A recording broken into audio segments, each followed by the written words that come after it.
Dinesh D'Souza, thanks for being with us tonight. Boy, this pardon has set off a firestorm of freakouts among people on the left. And today we had an especially big freakout from a former Obama U.S. attorney, Barbara McQuade, who was on MSNBC this morning. Let's watch. It concerns me that not only is he violating the norms of not going through that normal process, but is he painting a narrative that can be convenient for him that sensitizes the public that the government is sometimes, or maybe even often, very unfair to people, which I think has long-term damaging consequences to the criminal justice system. The left has freaked out more over my pardon than maybe any other. I was watching something on CNN, I think it was earlier today or yesterday. These things become a blur. And they were saying how dangerous it is that I got this pardon. And I was thinking about that, and it occurred to me that I think I know what they're getting at. It's dangerous to them. It's dangerous to their ideology. And it's dangerous in a way that other pardons, I mean, think of the Clinton pardon of Mark Rich. You've got a guy here who's an international arms trader and possibly a tax fraud and involved in all kinds of rackets. But he's not dangerous to the ideology at CNN. In fact, he helps to support progressive causes. He gives money to the Clinton Foundation. I, on the other hand, am a non-white immigrant. I came to America with $500 in my pocket. And I've been exposing the whole progressive ideology. So I'm dangerous in that way. They're right about that. John Avalon on CNN today was also, I mean, again, the media, the Democrats, the never-Trumpers, they're all questioning why this occurred. And let's watch. What are you supposed to think about this? Yeah. I think you see this as the power of the presidency means a get-out-of-jail-free card. But this is also someone who's been a self-styled conservative intellectual who's really just been a Twitter troll for a long period of time right now, appealing to all the worst instincts and conspiracy theories. Well, I've never alleged any conspiracy by anyone. What I have done is expose the sordid racist history of the Democratic Party, a history that actually continues to the present.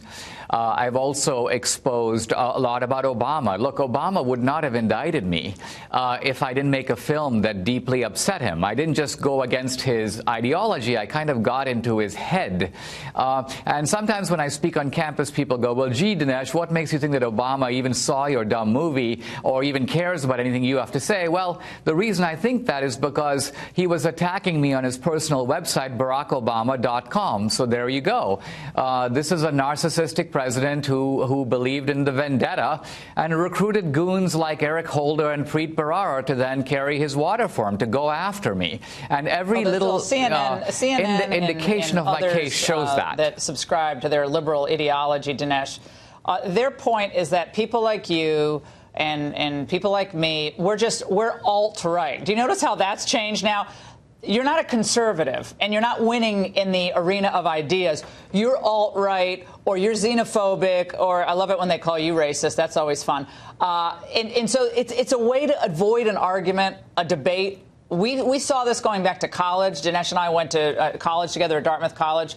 Way back before they called it political correctness, they were trying to avoid the fundamental debate about the greatness of Western civilization, how off track they have been on so many issues, the decline of true intellectual thought and diversity of thought. They didn't want that debate. They wanted to shut down debate, which is in line with wanting to shut, frankly, you down or even this show. I mean, here's a tiny detail about my case that's so revealing. This Clinton appointee judge who adjudicated my case, the same guy who said, oh, no, there's no political targeting here. As part of my sentence, he sentences me to mandatory psychiatric counseling. Now, let's think about this for a minute. What about my case? Here I've given too much money, my own money, to a candidate, a college friend of mine running for office. I'm not Jeffrey Dahmer. I didn't put bodies in the refrigerator. Why do I need psychiatric counseling? If not, that it's the progressive view that I'm not just wrong, but I'm somehow crazy. That people who disagree with them require not persuasion, but therapy. And so this is a kind of re-education project that was attempted on me. And finally, the judge just became super frustrated, and he threw up his hands and basically said, the re-education has failed. This man cannot be psychologically rehabilitated, which I took as a great compliment. Yeah, well, they tried, Dinesh. They should have put you up on the rack. Maybe they should have waterboarded waterboarded you. That would have actually been an enhanced interrogation that they would have supported on the left.